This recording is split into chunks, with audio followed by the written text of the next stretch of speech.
Qu'est-ce qui se joue dans un syndrome du canal carpien?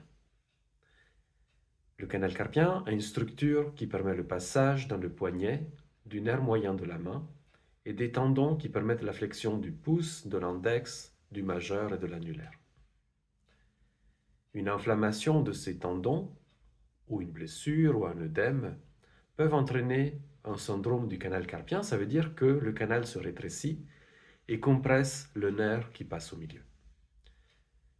Les symptômes sont des troubles de la sensibilité et de la mobilité d'un ou de plusieurs doigts et des douleurs qui peuvent irradier dans le bras. Douleurs d'ailleurs qui se réveillent souvent la nuit ou lorsque le poignet est sous tension. C'est une pathologie qui touche davantage les femmes. On va voir des pistes d'explication. À quel vécu répond un syndrome du canal carpien? Je vous rappelle qu'une pathologie musculo-squelettique a comme thème de fond presque toujours un ressenti de dévalorisation. Ça va être donc le thème de fond. Les tendons, plus précisément, sont touchés lors d'une dévalorisation vécue par anticipation. Quelque chose de l'ordre de je n'y arriverai pas. Le poignet, qui est touché dans cette pathologie, sert à exécuter particulièrement des gestes fins, souvent liés au travail. Il permet d'ailleurs symboliquement de donner et de recevoir, de semer et de récolter, les fruits de son travail par exemple. Mais le poignet permet aussi des gestes comme l'écriture d'une lettre, le bricolage ou certains sports comme l'escrime. Et à propos de sport, c'est le poignet qui permet le passage du témoin en course de relais. Un syndrome du canal carpien parle d'un geste à venir dont l'exécution est vécue par anticipation comme étant dévalorisante. Par exemple, l'impuissance à écrire une lettre importante ou une transmission d'entreprise qu'on craint de ne pas maîtriser. Le geste a été décidé par le cerveau, il a été initié, c'est l'épaule qui initie le geste, il a été partiellement mis en œuvre, c'est le coude qui transmet ça, il est presque réalisé, il est au niveau du poignet, mais il ne peut pas aller jusqu'au bout. Les doigts sont engourdis et leur motricité est affectée. Ce geste, il est coincé au niveau du poignet par anticipation, parce qu'il est vécu par anticipation comme dévalorisant. Donc il ne faut pas qu'il aille jusqu'au bout. Le ressenti au centre, c'est ça qui compte, est de l'ordre de je n'y arriverai pas, je ne sais pas comment faire, ou cela amènera un échec. Ce sont des exemples, mais c'est autour de ces thèmes-là.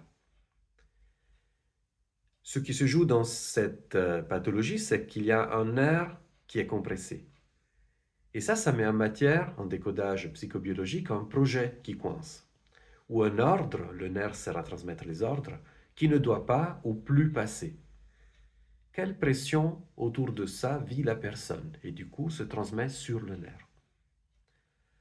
Un syndrome du canal carpien peut être une solution d'urgence face à un ordre qu'on n'est plus d'accord d'exécuter, comme par exemple dans un métier pénible.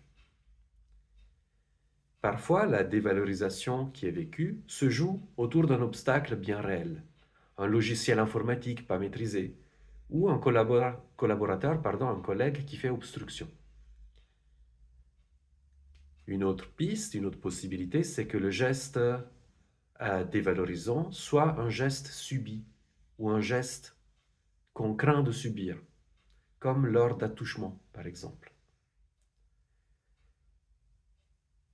Ça veut dire que la pression vécue dans ces situations se matérialise corporellement au niveau du canal carpien. Et ça a le but de rendre le geste dévalorisant, symboliquement ou bien réellement, difficile ou impossible. Ça a comme conséquence de mettre en pause la situation dévalorisante, par exemple avec un arrêt de travail ou l'impossibilité à écrire une lettre. C'est une solution biologique d'urgence pour faire baisser un énorme stress, lorsqu'aucune autre solution n'a été possible. Quel geste est vécu par anticipation comme étant dévalorisant et du coup il faut bloquer le poignet pour pas que ce geste aille jusqu'au bout. Pour avoir des pistes supplémentaires, ça peut être intéressant de voir quel doigt est ou sont touchés. Ces doigts donnent des informations supplémentaires sur le vécu conflictuel qui est à la source. Le pouce amène la symbolique d'une situation impliquant une figure maternelle ou un contexte d'opposition.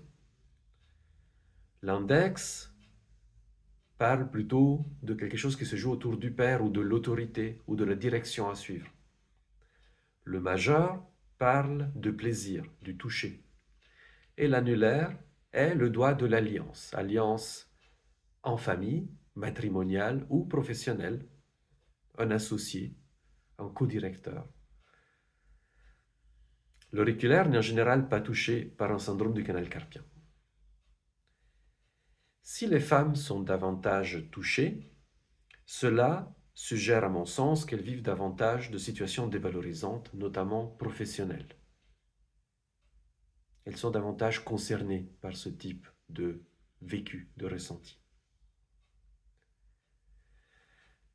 En conclusion, mon point de vue est que nommer ce qui est vécu et plus précisément ce qui est ressenti et la façon dont c'est ressenti peut permettre de baisser la pression émotionnelle. Ça fait sortir une charge, en fait. Ça permet aussi d'identifier ce qui est précisément conflictuel. Et une fois que c'est identifié, que c'est nommé, que c'est exprimé, peut-être de trouver une autre solution, cette fois en conscience. Si le geste ne pose plus problème, le symptôme n'a plus de raison de persister. Merci pour votre attention.